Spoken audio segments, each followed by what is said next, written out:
एक परिवार में दो भाई रहते थे। उनके पिताजी ने दोनों को एक ही व्यापार दे दिया था, जिससे वह दोनों अपना व्यापार अच्छे से चला सके और उन्हें कोई भी परेशानी न हो। दोनों भाई की शादी हो गई थी। दोनों भाई अपना व्यापार अच्छे से चला रहे थे। उनकी लाइफ अच्छे से गुजर रही थी। एक दिन एक बाबा उनकी दुकान पर आए थे। बाबा बाहर खड़े हुए भिक्षा मांग रहे थे। अभी अभी सुबह का वक्त हुआ था। दोनों भाई अपनी दुकान को खोलकर सफाई कर रहे थे। जब छोटे भाई ने देखा कि बाबा आए तो वह अपने बड़े भाई से कहने लगा कि सुबह सुबह ये बाबा यहाँ पर आ गए हैं और अभी तो हमारी बोनी भी नहीं हुई है। ये कुछ देर बाद भी तो आ सकते हैं। तभी बड़ा भाई बोला कि हो सकता है कि इन्हें बहुत जरूरत हो, इसलिए ये आ गए हैं। हमें इन्हें कुछ दे देना चाहिए, यही हमारा कर्म है। लेकिन छोटे भाई ने कहा कि हमें ऐसा नहीं करना चाहिए। आप तो जानते ही हैं कि अगर हमारी बोनी नहीं होती है तो इससे हमारा दिन भी बेकार हो जाएगा। लेकिन बड़े भाई ने उन्हें कुछ दिया और वह आगे चले गए।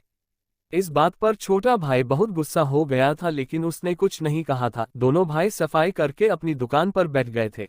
उस दिन ऐसा हुआ था कि एक भी ग्राहक नहीं आया था और पूरा दिन ऐसे ही चला गया था।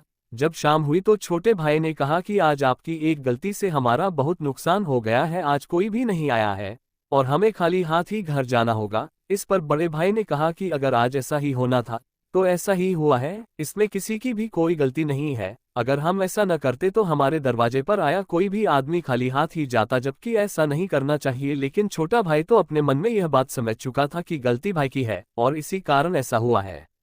दोनों भाई घर पहुंच चुके थे। आज छोटे का मन किसी भी बात में नहीं लग रहा था। आज उसने खाना भी नहीं खाया था क्योंकि सारी गलती भाई की ही मान रहा था। अब छोटा भाई सोच रहा था कि मुझे कुछ ऐसा करना चाहिए जिससे कि मेरा व्यापार अच्छा चले। अगर मैं भाई के साथ रहता हूं तो वैसा हर रोज होगा। इसलिए आज उसने फैसला लिया था कि मेरा व्यापार अलग होना चाहिए। जब सुबह हुई तो छोटे भाई ने अपने पिताजी से इस बारे में बात की, लेकिन वह मानने को तैयार नहीं थे। जब बड़े को ये बात पता चली तो उन्हें भी बहुत दुख हुआ, क्योंकि वह एक साथ में काम करना चाहते हैं, लेकिन लगता है कि ऐसा अब नहीं होने वाला है। छोटा भाई अब किसी की भी बात नहीं सुन रहा था। वह तो अपना व्यापार अलग करने में ही राजी था। कुछ देर बाद फैसला हो गया था और छोटे का व्यापार अलग हो गया था। अब छोटे भाई ने सोचा कि अब मेरा व्यापार बहुत अच्छा चलेगा। छोटे भाई की दुकान कुछ दूरी पर थी और बड़े भाई की दुकान भी उसी ओर थी। अब दोनों साथ में नहीं जाते थे। लगभग बोलना भी कम हो गया था, क्योंकि छोटे भाई के अंदर अब ईर्ष्या ने जन्म ले लिया था। कुछ दिन तक छोटे भाई की दुकान बहुत अच्छी चली थी और वह अब फूला नहीं समा रहा था। अब उसके अंदर घमंड ने भी जगह बना ली थी। बड़ा भाई अपने अनुसार ठीक चल रहा था। उसे तो ये बात सता रही थी कि छोटे का काम अच्छा चल भी रहा है या नहीं। लेकिन जब उन्हें इस बात का पता चला कि अब छोटे उनसे बात भी नहीं करता है तो उन्हें बहुत दुख हुआ था और अपनी गलती पर पछतावा हो रहा था कि अगर मैं उस दिन उस बाबा पर ध्यान न देता तो आज छोटा भाई भी मेरे साथ में होता। मगर यह कोई नहीं जानता है कि किसके मन में क्या चल रहा था। कुछ दिन बीत गए थे, तब अचानक ही एक बाबा छोटे भाई की दुकान पर आए और भिक्षा मांगी। छोटे भाई ने मना कर दिया था, कहा कि बाद में आना। बाबा वहां से चले गए थे। अब छोटे भाई का व्यापार कुछ ठीक नहीं चल रहा था। ऐसा कैसे हो सकता है, वह सोच रहा था, लेकिन कुछ भी समझ नहीं आ रहा था। अभी तक तो बहुत अच्छा व्यापार चल रहा था, लेकिन अब कुछ दिनों से पता नहीं क्या हो गया है। जब छोटा भाई घर आया तो उसके पिताजी ने पूछा कि व्यापार कैसा चल रहा है। छोटा भाई बोला कि सब ठीक है, अच्छा चल रहा है, लेकिन वह सच नहीं बोल पा रहा था। कारण ये था कि वह किसी की भी बात नहीं सुनता था, इसलिए उसे परेशानी का सामना करना पड़ रहा था।